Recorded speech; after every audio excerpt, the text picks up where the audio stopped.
for inviting me. So this is, I think, my third time coming to EAF, and I always enjoy the discussion that takes place here. So today I'll be talking about future of Mega-FTAs, and I'll be looking at kind of evolution of these FTAs. As we know, WTO has had a lot of trouble for many years, so the WTO Doha round has not been going anywhere. Then we saw this move towards bilateral free trade agreements. Korea was also negotiating agreements with Chile and many other countries, including the US, chorus. And then, of course, now we have this movement to try to reconcile what people call this noodle bowl in the region.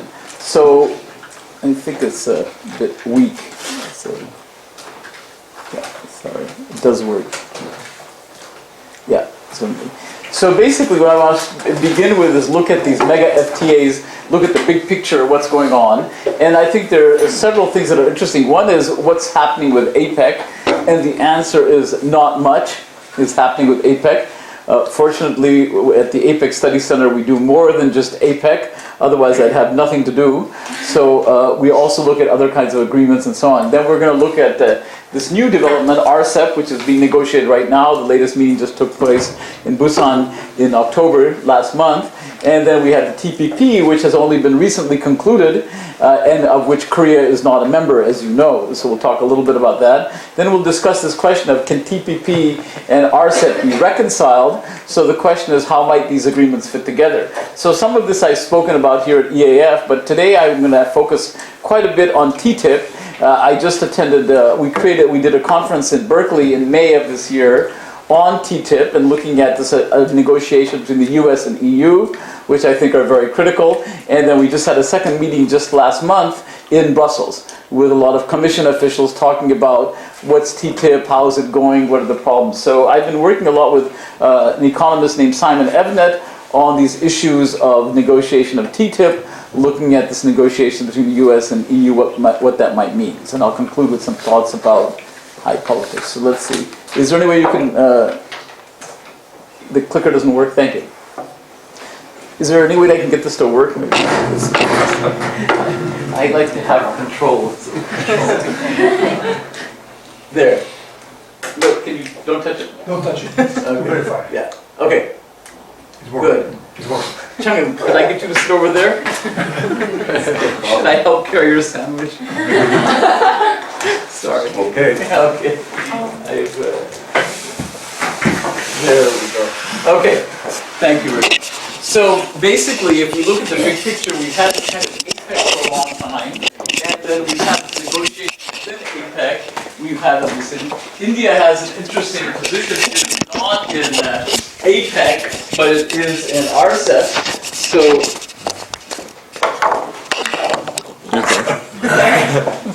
A lot of electronic stuff. There we go. And so we see RCEP, and then of course we have this TTIP, which is the latest thing that's been going on for a couple of years. So looking at these different kinds of agreements, we can see that we have these three major Mega-FTAs that are taking place. And I want to begin by looking at what's going on in the Asia Pacific. So in the Asia Pacific, aside from all the bilateral trade agreements, we actually have this movement from APEC to FTAP, efforts to move to FTAP. I would not say this has been completely successful. And then we have this regional comprehensive economic partnership in TPP, which you're familiar with. So, it's really annoying. Let's see. There. So if we look at the evolution of trade agreements in the Asia Pacific, you can see that in Asia, of course, it was completely dominated by the GATT, WTO for a very long time. The only exception to this was, of course, the ASEAN agreement, which was created in 1967. But the ASEAN agreement was really focused on security, right? There was some focus on trade. It even says that in the charter of ASEAN that they'll deal with trade issues. But as you know, ASEAN has really not done very much in trade until very recently. And its efforts in the 1980s and even in the early 1990s were pretty unsuccessful. So there was really not much going on in ASEAN. And then, of course, suddenly you have this major proliferation of agreements in the 2000s. So you have ASEAN, you have this ANZERTA, Australia and New Zealand, which came about actually in the 1980s. We have the Shanghai Cooperation Organization, led primarily by the Chinese. You have Asia-Europe meetings taking place after 1997. We have all these bilateral agreements, and then we have this P4 agreement, which eventually morphed into the TPP agreement and East Asian Caucus. So we've had all of these different kinds of agreements. So what's striking is this movement to kind of more and more of various kinds of agreements, but small ones, big ones, and so on. And so from a situation where you had almost nothing, you suddenly have a lot of institutions. And of course, the reasons are pretty clear. In the 1960s and 1970s, Asians had two kinds of network arrangements. One was through the Keiretsu, Japanese firms investing all over the region. So that was, of course, a supplement. That was, of course, a substitute for having formal trade agreements. So you had this kind of regionalization of the Asia Pacific, but still, of course, most countries were focused on the US market. And then, of course, you had these Chinese ethnic networks. So both of those substituted in some ways for formal organizations, and there was no need seen to really create an Asia-specific institution. So, no.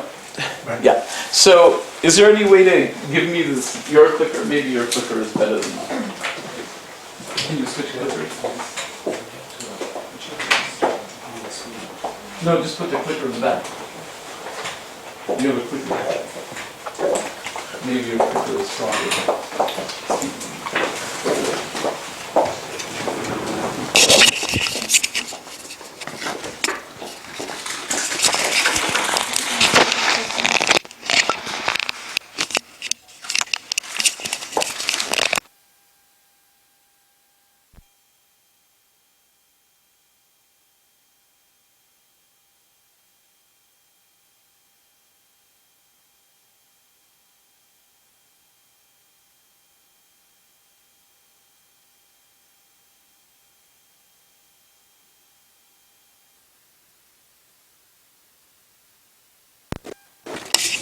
Okay, this works better than mine. Okay.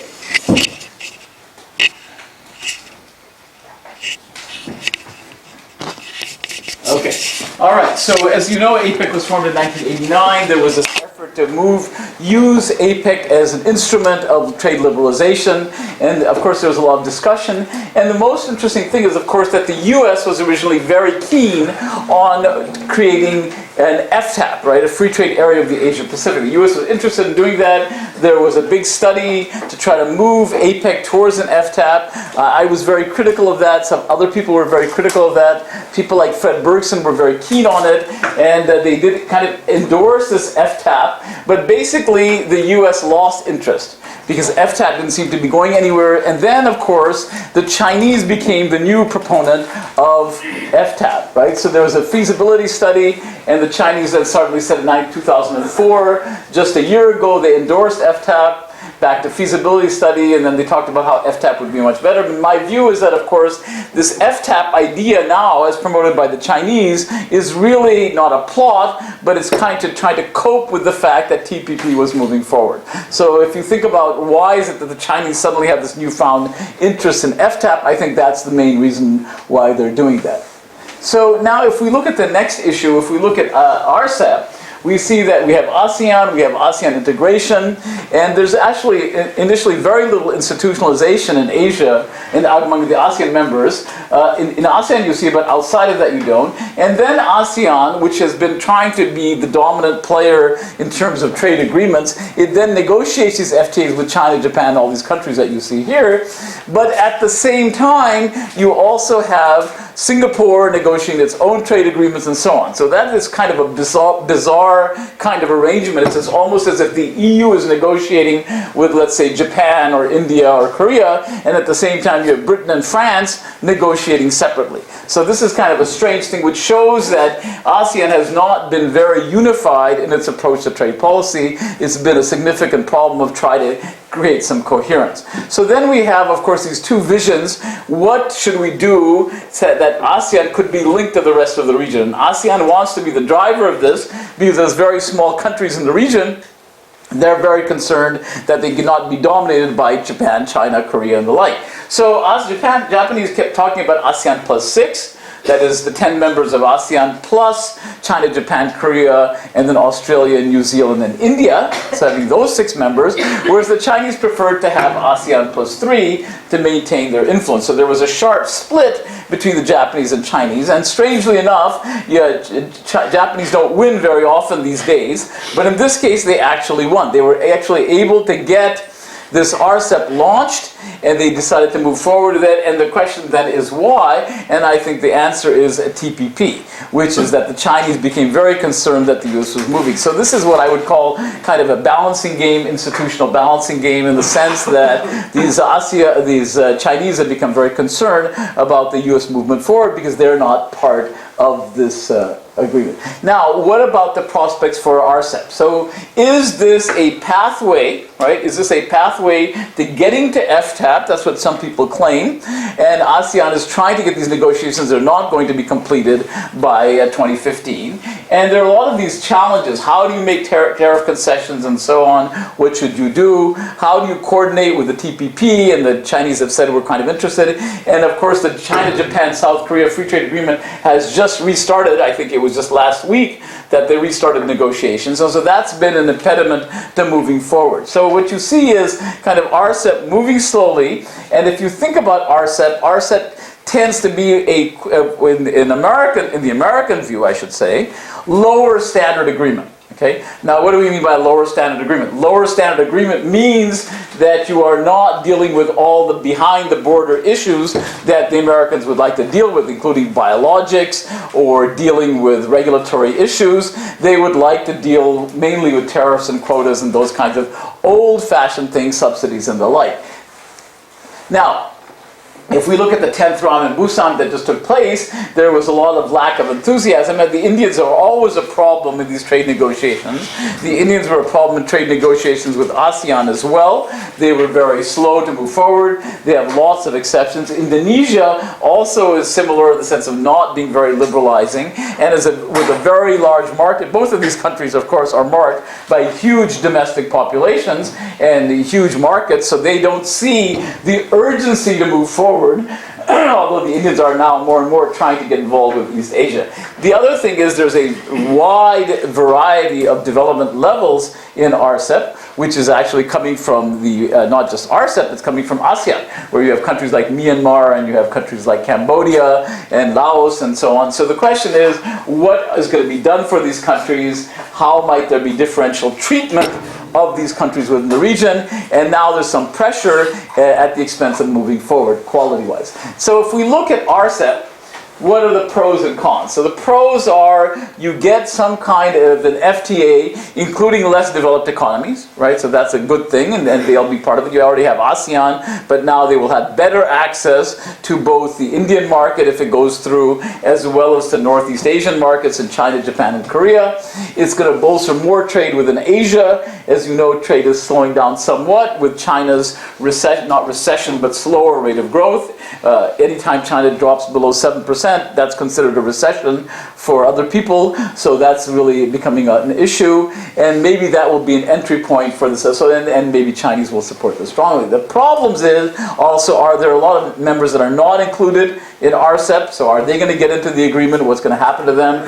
Will it make the members more dependent on China? Right, that's an issue if you start having RCEP, although the fact that the Indians are in the agreement is important. And then this problem is the one that we've typically had, right, which is this question of different levels of development. Now, if you look at the WTO or you look at the GATT, GATT in 1964, going back, 35, 50 years, was created this special and differential treatment, or Part 4 of the GATT, whereby the developing countries were treated differently. And there's always this view that developing countries should have a longer phase-in period. They should not have to remove all of the restrictions because their economies are weaker, their firms are weaker, and they're going to be dominated by the rich countries. So that's always that issue of making concessions to the developing countries. But of course, once you start making concessions, then you have to fight over what is the level of development. And I remember at some point, I think Korea had access to the US market under GSP for many, many, many years, even though it was much richer than almost many countries in the world. So that's always a very important issue.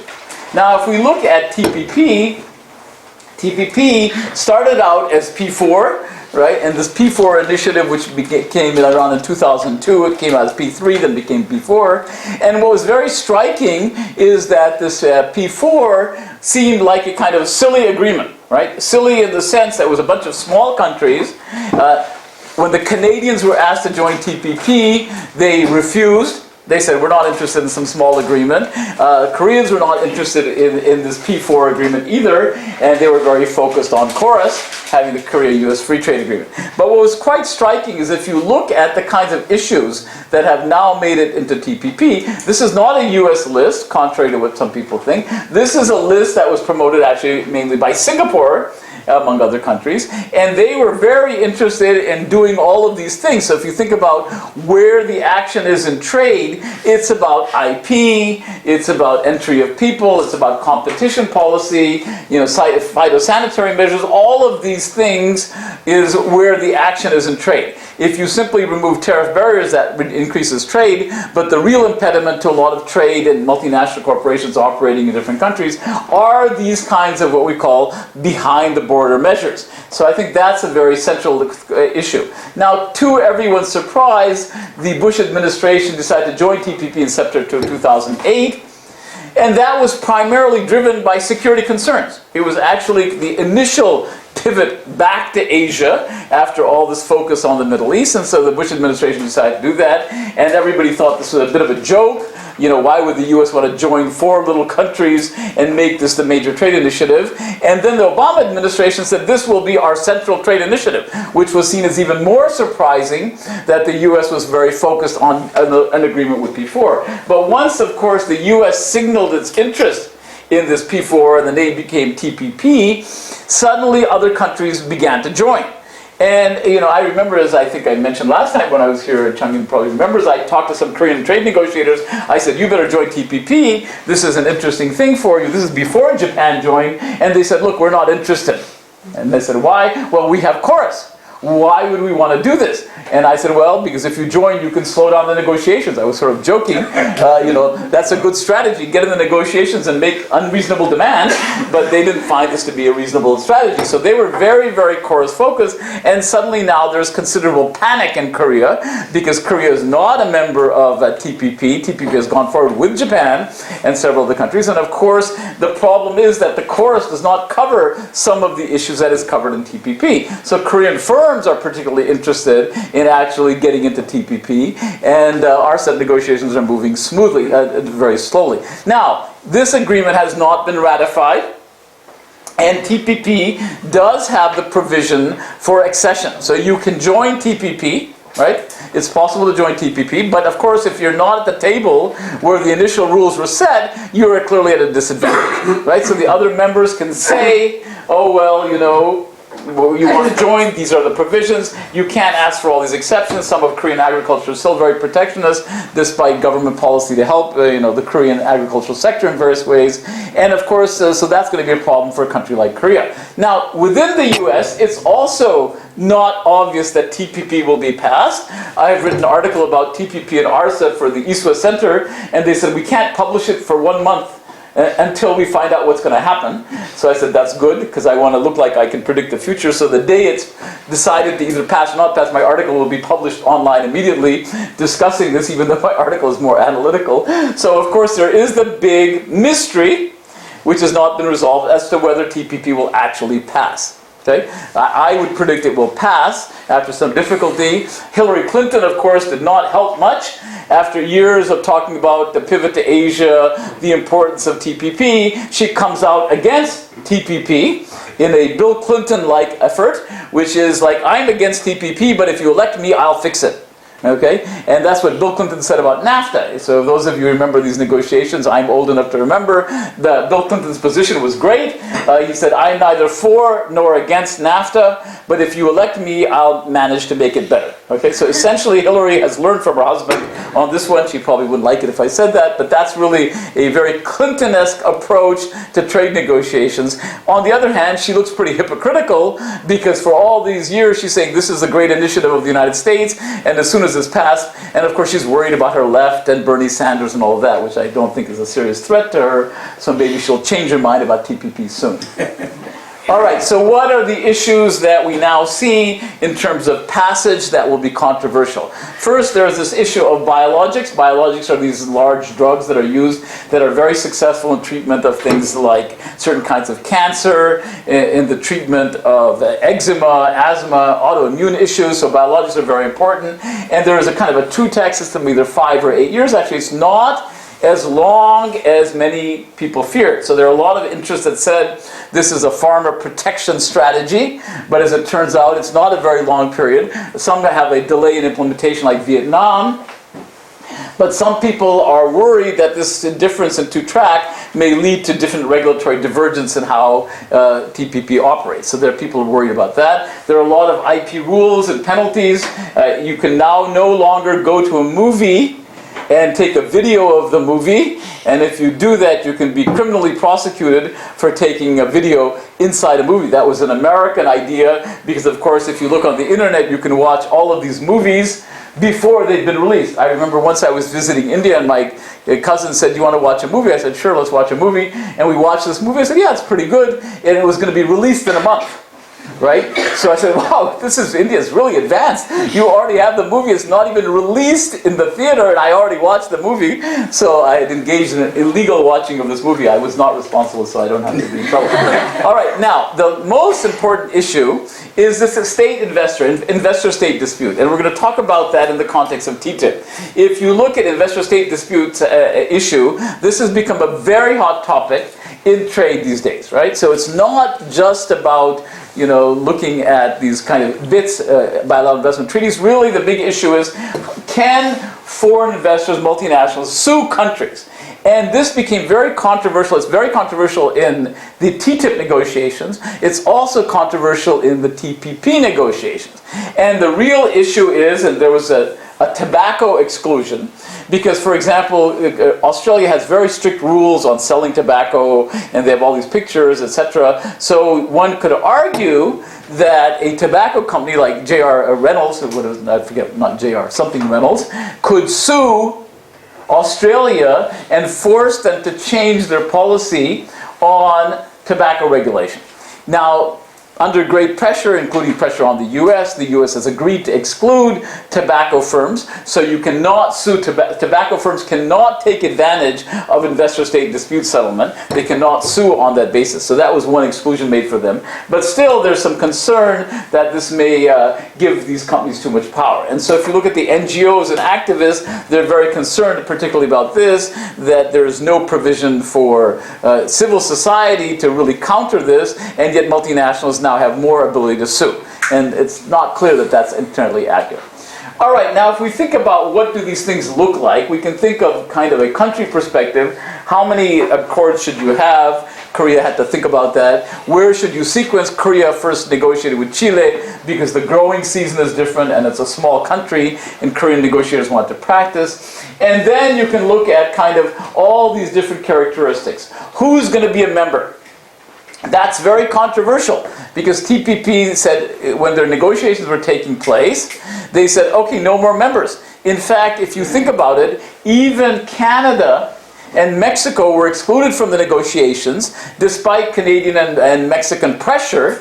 And finally they were let in. And it was really pressure because of the dairy industry in the United States and the beef industry and the forestry industry. All of these industries were very unhappy about the Canadians getting in. There were people unhappy about the Mexicans. So even though Canada, US, and Mexico have NAFTA, the North American Free Trade Agreement, there was still protests about them coming in. Then finally there was a lot of protests against Japan coming in. There were a lot of groups, let's say, in the auto sector who were against Japan being part of the negotiations, so there's pressure against them. If you look at TTIP, which we'll talk about, there's a big debate that the negotiations are now just between the US and the EU. And yet the EU has an agreement with Canada. Right? So why can't Canada be part of TTIP negotiations? Why should it only be US and EU? But actually, in contrast to TPP, and I've written an article about that which I can send you if you're interested, it's about third-party accession. How do you get the TTIP? How do you benefit from this agreement? For TPP, I think it's pretty straightforward. You join. right? Down the line, you join, you have to swallow a little small bitter pill, not a very big bitter pill, but you join TPP. For TTIP, it's much more complicated, and so how will they get in? That's an important issue. Geography, where will you have the agreements, how big who is going to be covered, who is not? EU has faced this problem with Turkey for many years. Is Turkey really part of the EU? Should it be? What kind of size should you have of your partners? That's been very interesting. So in fact, in TTIP negotiations, which I'll be talking about, that's a very relevant issue. Switzerland wanted to join TTIP, and the EU negotiator said, no, forget it. This is really US and EU, and as you know, very bluntly, in an article I quoted him, very bluntly the trade negotiator said, you had a chance to join EU. You didn't. So stop bugging us, right? So that's pretty blunt, and that's to the Swiss, right? And the Swiss are deeply embedded in Europe, so clearly they're kind of annoyed about the Swiss. Now, the issue scope, that's been a very important issue, right? What will be covered? What will be covered in TTIP? What will be covered in RCEP? What will be covered in TPP? Each one is different. TPP right now is the broadest, and as we'll see, some of the disputes in TTIP come over what should be included. So all of these characteristics, what are the goal? Are you trying to liberalize? How do you liberalize? Over what period of time? That's an important issue. And then the most important one probably is institutional strength. So as you know, the WTO dispute settlement has been relatively effective. Countries have used the WTO dispute settlement to resolve their disputes, and it's unclear what the mechanism will be either in RCEP or TPP or TTIP. The TPP text has not been actually publicized yet. It's not public yet. It will come out in the next week, actually. So in the next week, we'll see what's actually in TPP. When exactly? It's 30 days after it was negotiated was the commitment, but there's not the rule. It'll be this week sometime or next week, right? And I just read this morning that they're thinking about when it's going to come out. So some of what I'm saying is that what's in the agreement is speculation, but thanks to WikiLeaks, we know much of what's in the agreement, but we still don't know what the final cut was made in final decision. But we don't exactly know what kind of institutional mechanism there will be to resolving disputes. Will parties still go to the WTO? And presumably they're not giving up their rights. Although if you look at the EU, Britain cannot sue France in the WTO. They have to go to the WTO, to the EU mechanism. They cannot use the WTO mechanism. So this is what RCEP, the proposed RCEP, looked like in terms of institutionalization. Not very highly institutionalized, not as liberal. Not as liberal as you might think, very broad in scope, but maybe not as broad, and you can see these other characters in terms of partners. Now if we look, by contrast, if you look at TPP, and if you go back and forth, you can see TPP, it's not, bigger is not better, but here it's more institutionalized, more liberal, and much broader in scope. So many people, and that we'll talk about that very shortly, many people say, well, maybe you first join RCEP, and then once you get practice, then you get to join TPP. So it could be a step-by-step kind of coherence between these two institutions, right? So that's one possibility.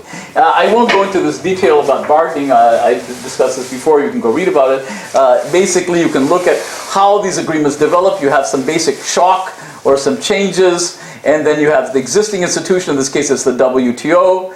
And then you have some goods, public goods, and then different countries try to decide, should we create a new institution or modify an existing one?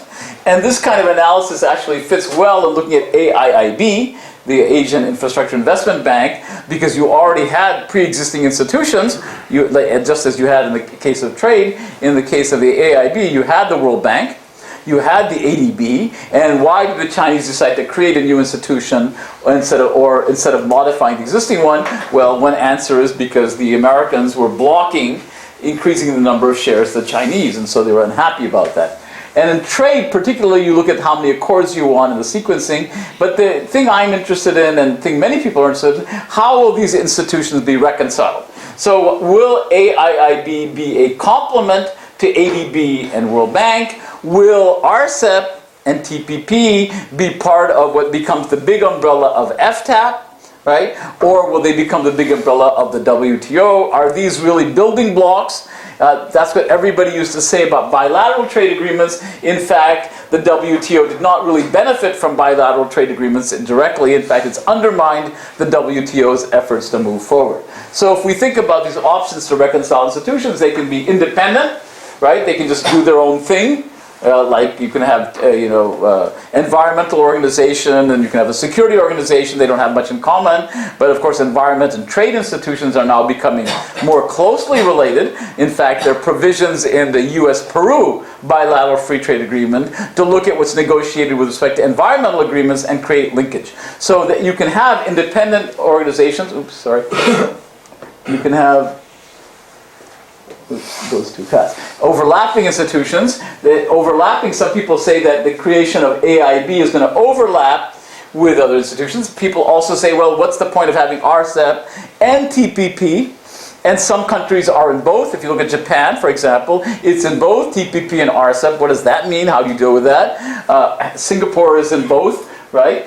So the other thing is you can have a kind of division of labor, complementary, right? So you can have a division of labor. One institution does one thing, the other does another thing. And this might be a solution to the RCEP-TPP conundrum, that RCEP is kind of the lower standard, getting practice for developing countries, and then they can join the higher standard once their economies are stronger. So you could have a kind of complementary agreements. And finally, you could have some kind of hierarchical structure, right? So you can have the WTO at the top, and then maybe TPP, and then below that RCEP, and below that bilateral agreements. And then the question is, from a legal perspective, where does authority lie if you have disputes? Right? Do you have dispute settlement at the bilateral level, at the minilateral level, at the global level? So how do these get reconciled, these kinds of different agreements?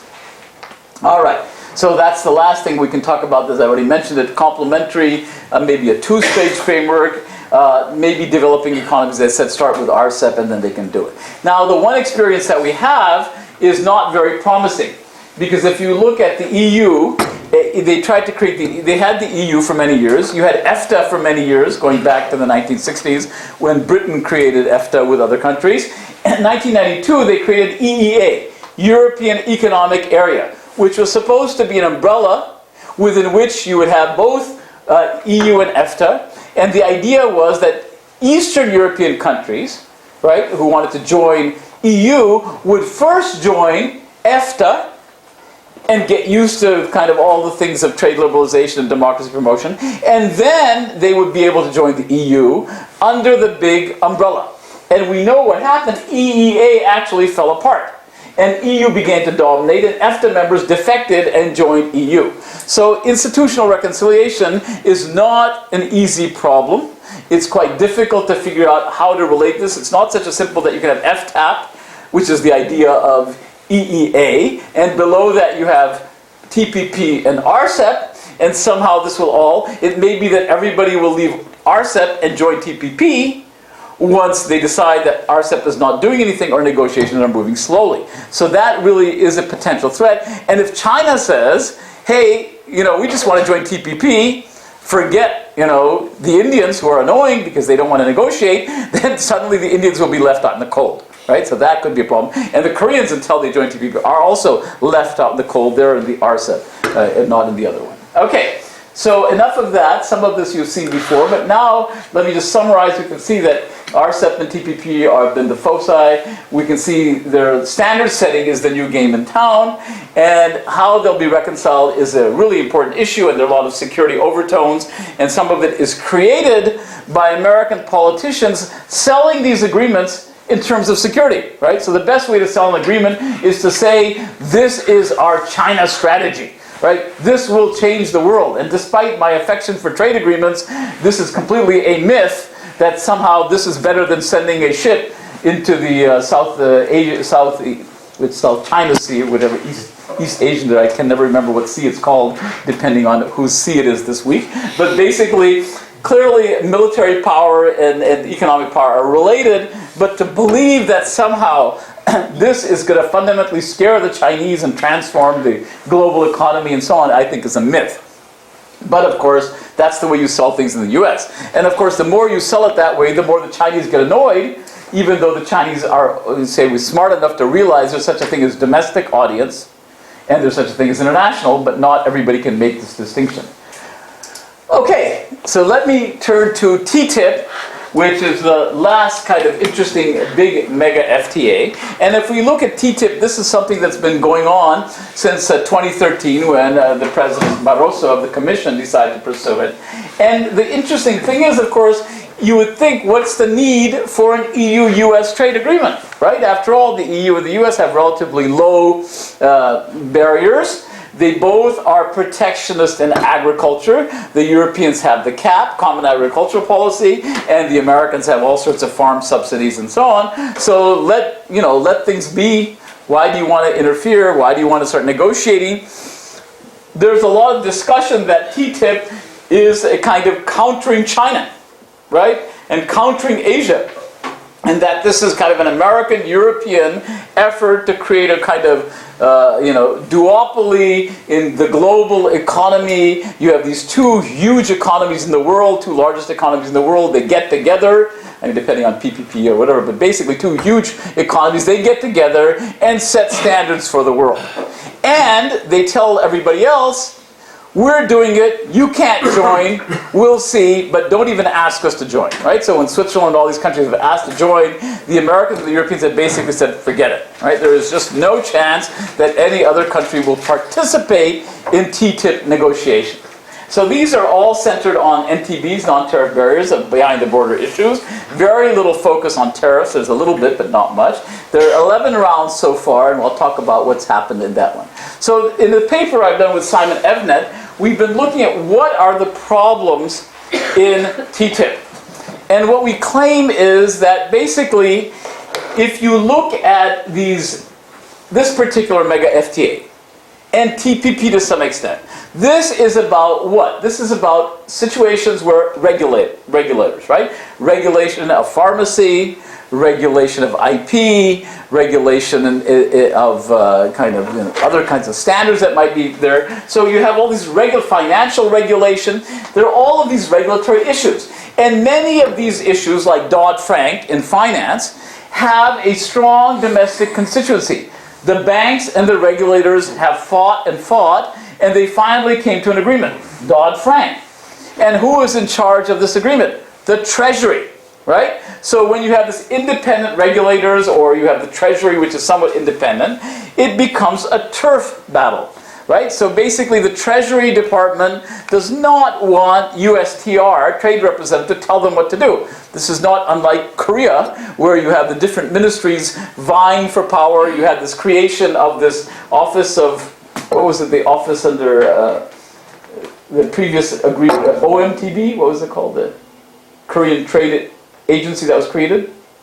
That's under the Ministry of Foreign Trade. Yeah, Ministry of Foreign. But then it's been moved now, right? Now it's been moved out of there, the negotiations. So from the Ministry of Foreign Affairs to Ministry of Industry. Yeah, that's right. That what was it? I don't know the Korean, but what was it in English? It was OMTB or something like that. The Office of Trade and Negotiation. Yeah, OTN, right? Yeah. And it's now moved to this other ministry, The right? Ministry of Industry. Industry, right? And so many people say now Korea will have more trouble negotiating agreements than before, because at least Mingyo Koo has claimed this to me in an argument. So now, this idea of regulatory independence and bureaucratic politics is not new.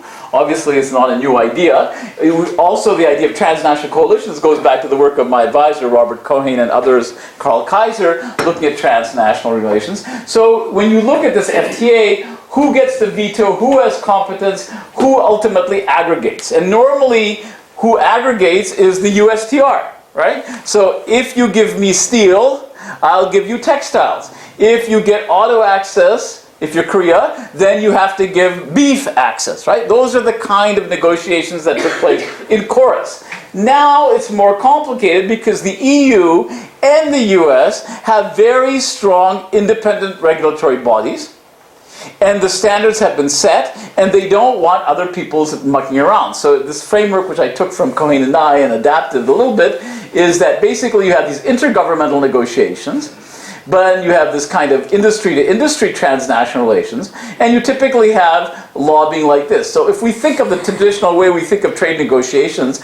they look like this. U.S. industries lobby these various regulatory agencies, then the government, in terms of USTR, negotiates with the EU.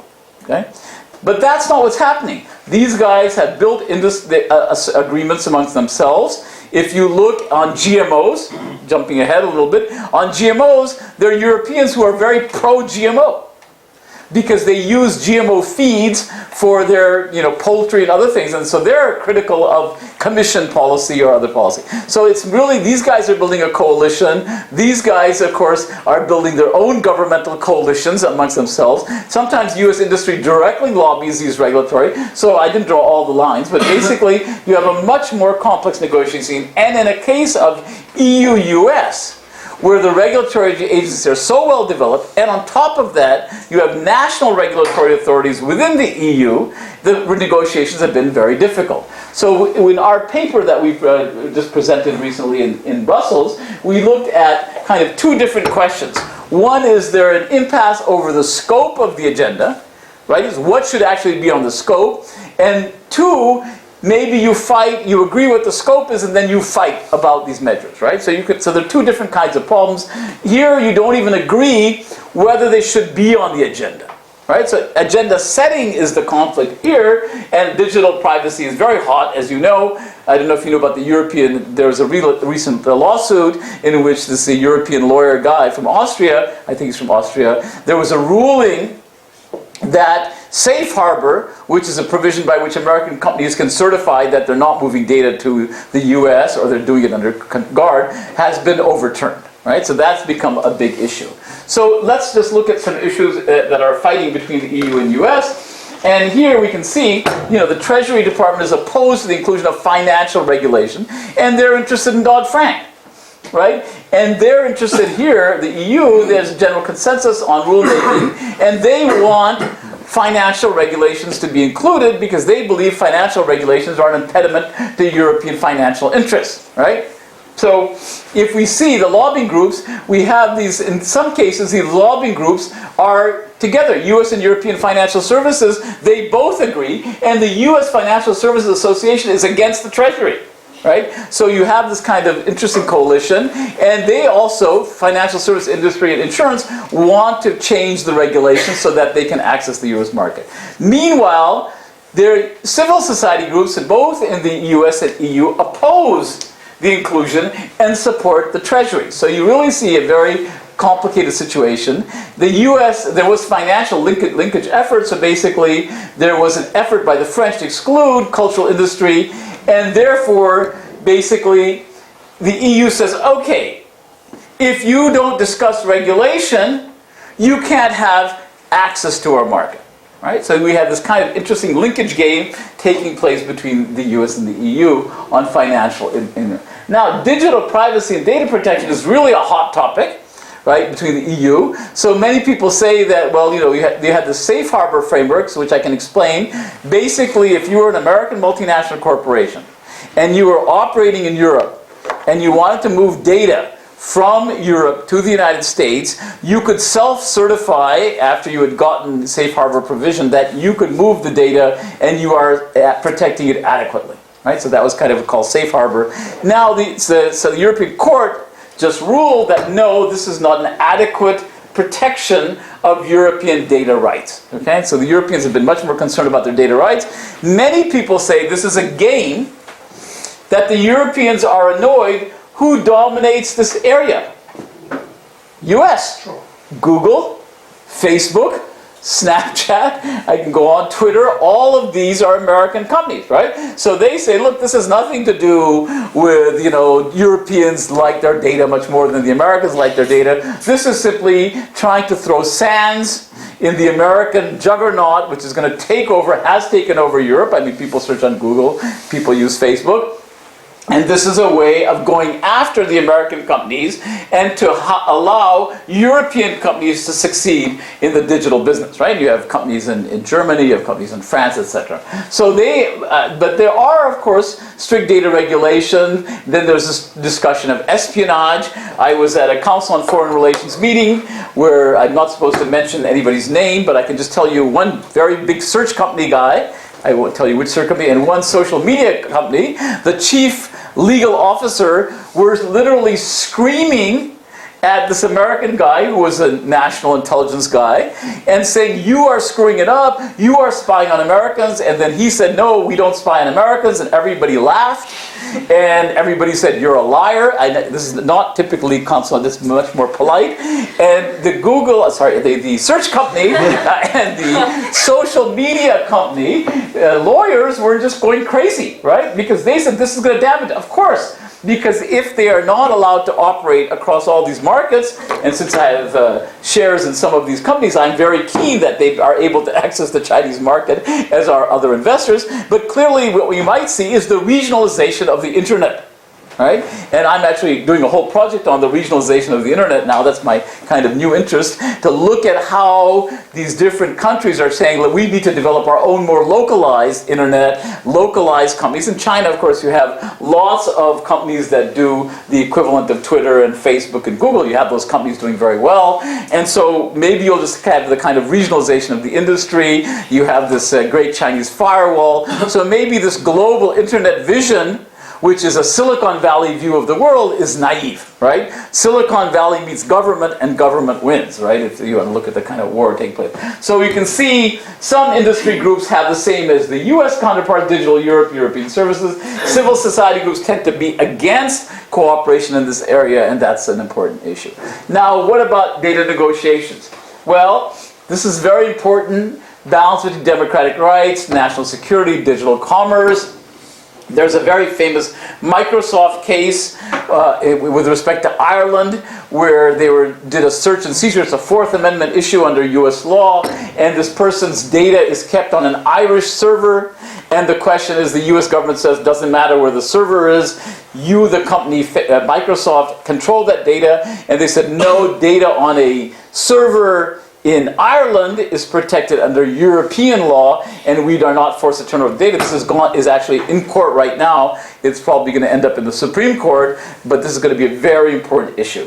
Now, as I said already, there's a tension is actually between European standards, so-called, and dominance of US firms. And then you have these transnational business coalitions, right? So they're interested in trying to increase cooperation. And the last one I'll talk about is sanitary and phytosanitary issues, which are quite important. And here, basically, they're aligned in some harmonization in food safety, and there's some political decisions how to have implementation. Now, there's been this GMO issue, but now there's a lot of, this has been a very important issue, but GMOs are already sold in Europe. And in fact, I was just reading a very interesting story how the European are lobbying against the Commission because they say you should not exclude GMOs. This is going to be very costly to European agriculture because they use GMO food-based stuff for chickens and other animals. So there's really a fight within Europe as well. There's a big fight over geographical indicators, right? So Parma ham, can you have Parma ham? Can you have this? And Europeans have been